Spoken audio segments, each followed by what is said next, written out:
ನಿಜವಾಗ್ಲೂ ನಾವು ಇವತ್ತಿನ ದಿವಸ ಎಂಥ ಪಾಪಿಷ್ಟ್ರಪ್ಪ ನಾವು ಅಂತ ಅನ್ನೋ ಒಂದು ಭಾವನೆ ನನಗೆ ಬರ್ಲಿಕ್ಕತ್ತದ. ಯಾಕಂತಂದ್ರೆ ಇಷ್ಟೊಂದು ಜನ ರೈತರು ಕಕ್ಕಾಬಿಕ್ಕಿಯಾಗಿ ಕುಡಿಯೋಕೆ ನೀರಿಲ್ಲ, ಬೆಳೆಯೋಕೆ ಅನ್ನ ಇಲ್ಲ, ದನಕರುಗಳಿಗೆ ನೀರಿಲ್ಲ, ಯಾವ ಥರ ಮಾಡ್ಕೊಂಡ್ರೆ ಇವರು ಹೆಣದ ಮೇಲೂ ರಾಜಕೀಯ ಮಾಡುವಂಥ ಕೆಲಸ ಇವತ್ತಿನ ಸರ್ಕಾರ, ವಿಶೇಷವಾಗಿ ಇಲ್ಲಿಯ ಉಸ್ತುವಾರಿ ಮಿನಿಸ್ಟ್ರು ಮಾಡ್ತಾ ಇದ್ದಾರೆ ಅಂತ ಅನ್ನೋ ಒಂದು ಮಾತನ್ನು ನಾನು ನೇರವಾಗಿ ಹೇಳೋಕ್ಕೆ ಇಷ್ಟಪಡ್ತೇನೆ. ಅಲ್ಲ ರೀ, ನಿಮಗೆಲ್ಲರದೂ ವಿಚಾರಗಳು ಗೊತ್ತಿರ್ತಾವೆ, ಆದರೆ ಕಲಬುರಗಿಯ ಒಂದು ಉಸ್ತುವಾರಿ ಸಚಿವರುಗಳಾಗಿ ತಾವು ತಮ್ಮದೇ ಜಿಲ್ಲೆಯ ರೈತರ ಏನು ಗೋಳಿದೆ ಅದು ಗೋಳು ತಮಗೆ ಕಾಣಿಸ್ತಾ ಇಲ್ಲ ಅಂತಂತಂದರೆ ಯಾಕ್ರಿ ನಮಗೆ ಬೇಕು ನಿಮ್ಮಂಥವ್ರು? ನೀವು ಏನು ಮಾಡಬೇಕು ಅಂತಿದ್ದೀರಾ ಅಂತ ನಾವು ವಿಚಾರವನ್ನು ನಾವು ನಾವೇ ಮೆಲುಕು ಹಾಕ್ಕೊಳ್ಬೇಕಾಗುವಂಥ ಸಂದರ್ಭ ಬರ್ತಾ ಇದೆ.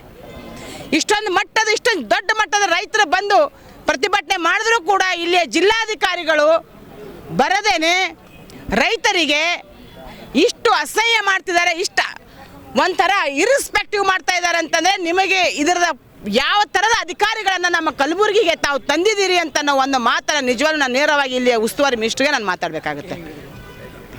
ತಾವು ಮಾತಿಗೊಮ್ಮೆ ನಾವು ಗ್ಯಾರಂಟಿ ಯೋಜನೆ ಕೊಟ್ಟಿದ್ದೇವೆ, ರೈತರ ಪರವಾಗಿದ್ದೇವೆ, ಬಡವರ ಪರವಾಗಿದ್ದೇವೆ, ಯುವಕರ ಪರವಾಗಿದೆ ಅಂತ ಹೇಳ್ತಾರಲ್ಲ ಸ್ವಾಮಿ. ಇಷ್ಟೊಂದು ಜನ ರೈತರೆಲ್ಲ ಕುಂತಿದ್ದೀವಲ್ಲ, ಎಲ್ಲಿ ಕಾಣೆಯಾಗಿದ್ದೀರಿ? ತಾವು ಬರಬೇಕಲ್ಲ.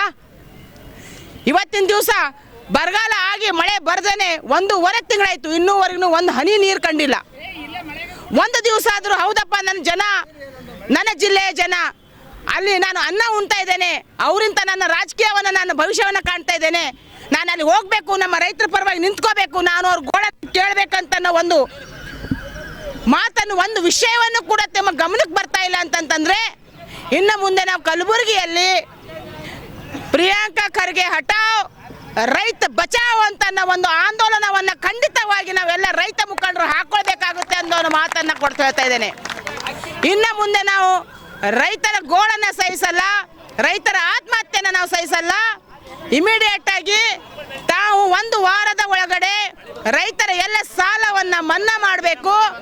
ಪ್ರತಿ ಎಕರೆಗೆ 25,000 ಬೆಳೆ ಪರಿಹಾರವನ್ನು ಘೋಷಣೆ ಮಾಡಬೇಕು.